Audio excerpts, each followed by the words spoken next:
All right, let's just jump right into it with a pretty big question.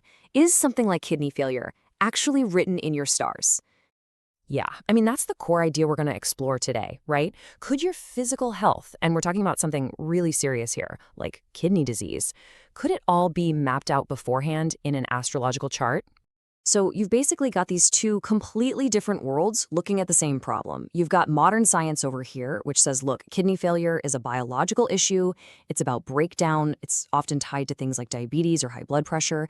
But then you have Vedic medical astrology, and according to our source material, it sees this as a physical sign of what it calls karmic imbalances, things you can supposedly see right there in a birth chart. So, to even begin to get our heads around this karmic diagnosis, we've got to understand the system it comes from. So, let's break down some of the foundational ideas here. Okay, so at the very heart of this system is a concept called the Kal Purusha Kundali. The easiest way to think of it is like the universe's natural zodiac, and it's basically a cosmic map of the entire human body. In this framework, different slices of the chart are believed to rule over different parts of our anatomy. And this is where it gets really interesting, because this cosmic map gets super specific. When we're talking about kidney health, this system zooms right in on four particular areas or houses in the chart.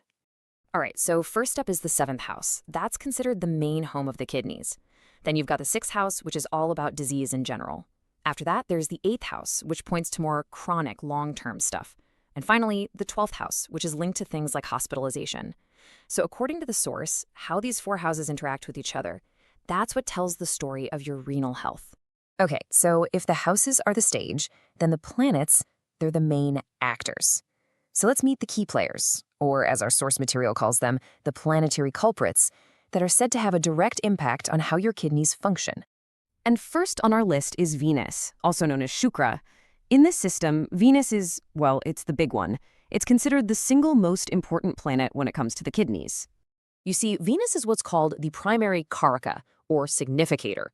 That just means it has this natural authority over the kidneys and the whole urinary system. The source explains that if Venus is in a weak spot, what they call debilitated, it can mess with filtration and lead to a buildup of toxins. And if it's combust, which basically means it's way too close to the sun, that intense solar heat is said to cause problems like inflammation or UTIs. All right, next up we have Saturn or Shani. Now, in medical astrology, Saturn's whole vibe is about restriction. It slows things down, it creates blockages. It's kind of heavy. So what does that actually look like in the body? Well, Saturn is said to represent the kind of dryness and hardening that can really slow down an organ's function. This makes it the main astrological signature for things like kidney stones or cysts. It's even connected to that gradual hardening of tissues you see in chronic kidney disease. Now let's switch gears completely and talk about Mars, or Mongol. If Saturn is the slow, grinding restrictor, Mars is the exact opposite. It's the fast-moving aggressor, and it's all about heat, blood, and really sudden events. So it makes sense that when Mars is influencing the kidney zones in a chart, it points to more acute, sudden problems. We're talking about things like sudden inflammation, a condition called nephritis, or even bleeding in the urinary tract. It can also suggest that a situation might require surgery to fix.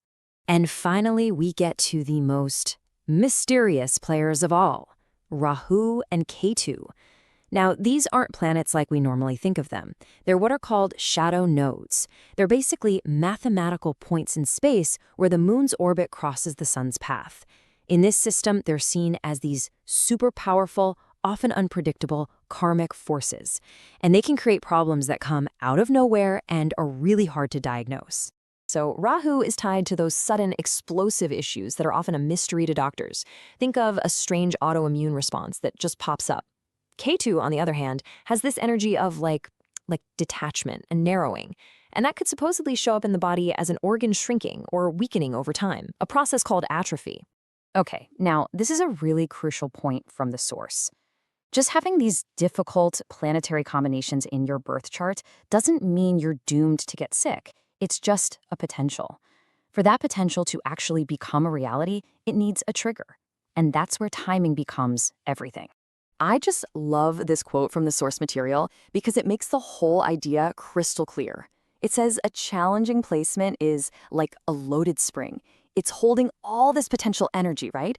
But it only goes off when something specific activates it. And there are two main kinds of triggers we're talking about.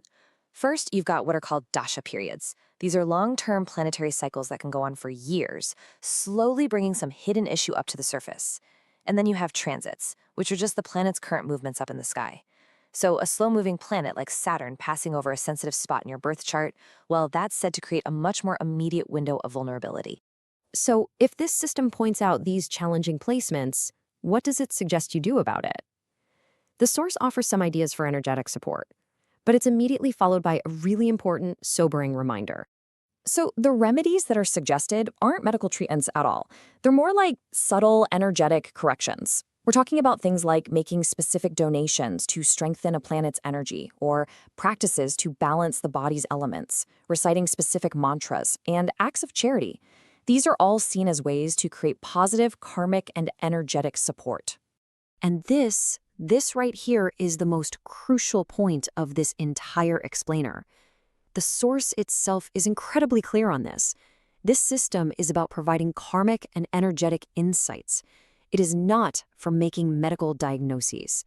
If you are having any symptoms of kidney distress, the one and only thing to do is to go see a medical professional immediately.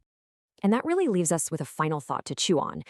Regardless of what you personally believe, what can exploring these ancient frameworks teach us about our modern approach to wellness? And maybe about the really complex connection between our minds, our bodies, and the universe around us? Something to think about. Thanks so much for tuning in.